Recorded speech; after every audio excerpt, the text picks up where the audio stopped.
নাবালিকা ছাত্রীকে মাদক মিশ্রিত শরবত খাইয়ে ধর্ষণের অভিযোগ উঠেছে প্রতিবেশী এক যুবকের বিরুদ্ধে।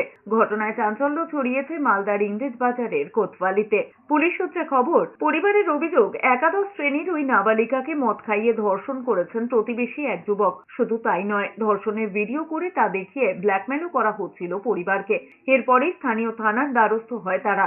পরিবারের দাবি, পুলিশে অভিযোগ জানানোর পরেও কোনো সুরাহা হয়নি, উল্টে অভিযোগ প্রত্যাহার করতে বলে চাপ দিতে থাকেন অভিযুক্ত প্রতিবেশী যুবক। পরিবার তাতে রাজি না হওয়ায় নাবালিকাকে হুমকি এমনকি মারধর করা হয়েছে বলে অভিযোগ পরিবারের। জেলা পুলিশ সুপারের দ্বারস্থ হয়েছেন ওই নাবালিকার বাবা মা। পুলিশ সুপার প্রদীপ কুমার যাদব জানিয়েছেন, অভিযোগ পেয়েছেন, সব দিক খতিয়ে দেখে আইনি পদক্ষেপ করা হবে। আমার সাথে একটা ছেলে ধর্ষণ করেছে।